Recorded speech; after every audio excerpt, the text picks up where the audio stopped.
ada satu kelebihan yang Allah berikan, tapi kelebihan itu adalah kemarahan Allah pada kita.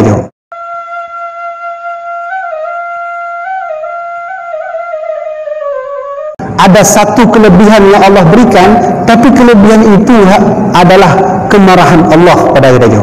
Namanya istidraj. Contoh, saya orang biasa, tiba-tiba dari semayang Isya, kalau lebah tengah jalan, tiba-tiba kalau lebah tengah jalan, ilmu tuan juk sabar kelebihan oleh Allah, juk lempu bat orang takik. Berarti kan tiba-tiba juk oleh Allah ni, itu disebut karamah ni. Dengannya tinggal waktu luar rumah, mandu murung ke ajak rumah Allah untuk perbaiki, untuk perubat-perubat gop. Waktu lempu bagop, belum merasa sombong dengan kelebihan Allah jangan. Waktu lempu bagop, belum pengkade kerana urus juk. Waktu lempu bagop, belum kamulah nak semayang ni. Itu disebut dengan kekuasaan Allah, istidraj.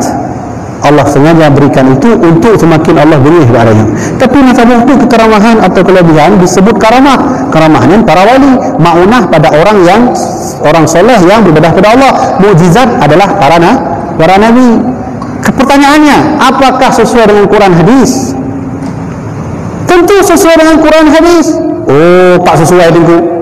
Tak sesuai. Dan kalau para wali yang laki maha, yang terdoa dengan jalan dunia hanarah, tak sesuai. Kemudian wali Allah ni semayang, hanya dia semayang dulu. Dia tanya Abu tak semayang di Mekah. Tak sesuai. Ya, itu tidak sesuai dengan Quran hadis kan lagi yang bahasa akal lagi kan. Ya. Ya. Dia tak tahu bahwa ada ayat berbunyi ma ramaita idh ramaita walakinnallaha rama. Muhammad, sebenarnya ketika engkau melempar, itu bukan engkau yang melempar, aku yang melempar. Ini bahasa hakikatnya. Berarti mandir gerak tidro wali Allah walau hanya semayang, itu gerakan Allah Subhanahu wa taala. Nah, orang tanya dalam tengku lagi ni orang tengku. Ini Nabi Muhammad, tak lebih tinggi. Wali Allah pun Nabi Muhammad. Itu nak orang tanya yang paling tinggi Nabi Muhammad pun wali Allah lagi yang anak. Itu nak orang benci tak dengan wali Allah ni. Ya, tentu jawapan katanya Nabi Muhammad hana lain. Ya. Oh, berarti penjelasan wali Allah sesat dulu. Tunggu dulu bang. Jangan katakan seorang wali Allah itu sesat. Nabi Muhammad bisa gila kepada Allah kalau seandainya Allah tak berikan wahyu untuk menyampaikan dakwah kepada seluruh manusia. Nabi Muhammad akan gila. Tapi bahkan Nabi Muhammad tidak gila, beliau ingat ada tujuan khusus yang Allah utus saya ke dunia ini.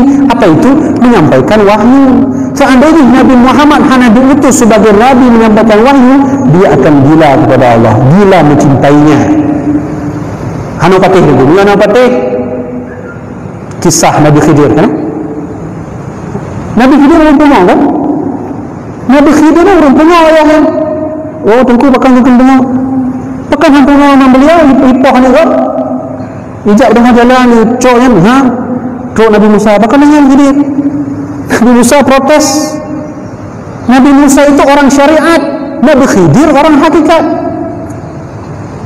Kah ijak lah Nabi kapal Daud. Kan ni kisahnya kan? Itu lubang kapalnya kan? Kan begitu Nabi Musa kan?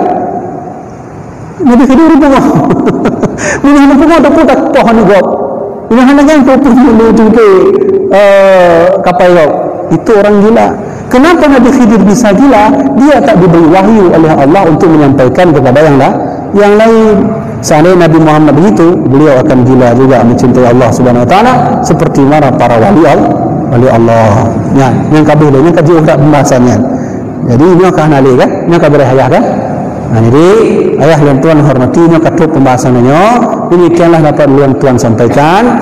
Maka lum berharap jamaah yang dirahmati oleh Allah, mudah-mudahan pembahasannya mufhum bagi tanya malangnya. Karena sehingga katanya akan berangkat menuju ke ta'alluq yang ketiga, keempat, kelima dan keenam. Nah, jadi ayah dan tuan hormati, demikian yang dapat yang tuan sampaikan. Mudah-mudahan kajiannya bermanfaat bagi tuan sendiri, bermanfaat bagi jamaah rahmati Allah Subhanahu wa taala. Tuan laki maaf mungkin surah-surah tuan kerumpah. Tuan laki maaf dan mungkin jin ayah tu menyujud duduknya di tagure tabuh tu. Ditanya mungkin salah tuan atau kurang puas penjelasan tuan. Baik. Wallahu